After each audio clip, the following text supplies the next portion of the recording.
வணக்கம் நண்பா, இது successful main YouTube channel. Subscribe பண்ணாம இருந்தா சப்ஸ்கிரைப் பண்ணிக்கோங்க. வாங்க வீடியோக்குள்ள போலாம்.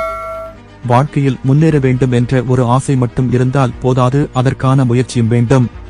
தேங்கி கிடக்கும் நீரை போல நம்முடைய வாழ்க்கை இருந்தால் அங்கே பாசி பிடித்துவிடும் நண்பர்களே.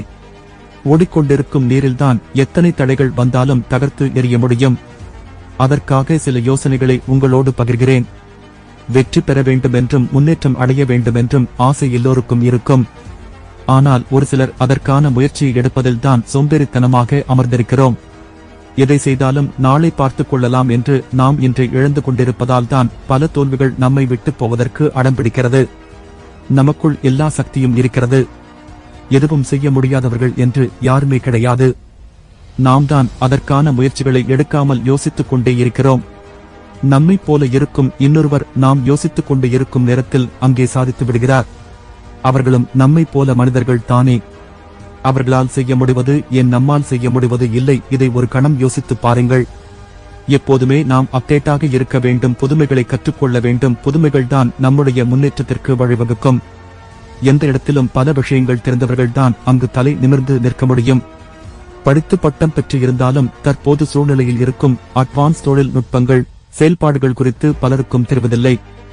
அதை நாம் கற்றுக்கொள்வதில் தயக்கம் காட்டவே கூடாது. தேவையில்லாமல் நம்முடைய பொன்னான நேரத்தை தூங்கிக் கழிப்பதிலும், சோம்பேறித்தனமாக இருக்கும் போது சில தேவையற்ற பொழுதுபோக்கிலும் நம்முடைய நேரத்தை செலவழித்துவிட்டு தேவையான விஷயத்தை எனக்கு தெரியாது என்று தெரிந்து கொள்ள வேண்டிய விஷயங்களை எல்லாம் கூறிக்கொண்டிருக்கிறோம். அதை மாற்றிக்கொள்வதற்குதான் உங்கள் மனதை பக்குவப்படுத்த வேண்டும். நம்முடைய பழக்க வழக்கங்கள் வாழ்க்கையில் சாதித்தவர்களோடு இருக்க வேண்டும்.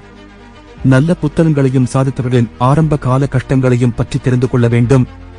அவர்களெல்லாம் எத்தனை துயரங்களை தாண்டி இந்த இடத்திற்கு வந்திருக்கிறார்கள் என்பதை நம் மனம் ஏற்றுக்கொண்டால்தான் நமக்கு வரும் துயரங்கள் எல்லாம் சிறு துரும்பு என்று நமக்கு தெரியும். நான் இன்று கஷ்டப்பட்டு முன்னேறிவிட்டால் நாளை பல பேருக்கு முன்னோடி அதுவே இன்று கஷ்டப்படுவதற்கு சோம்பேறித்தனம் பட்டு அமர்ந்து விட்டால் பல பேர் அப்போதும் நம்மை சுட்டிக்காட்டி கூறுவார்கள்.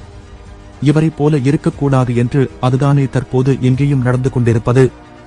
இதை மாற்றுவதற்காக நம்முடைய மனதை மாற்றிக்கொண்டு வெற்றி மட்டும்தான் நம்முடைய கண்களுக்கு தெரிய வேண்டும் என்பதை மனதிற்குள் பதிந்து வைக்க வேண்டும். நன்றி. ஓகே நண்பா, அடுத்த வீடியோவில் பார்ப்போம்.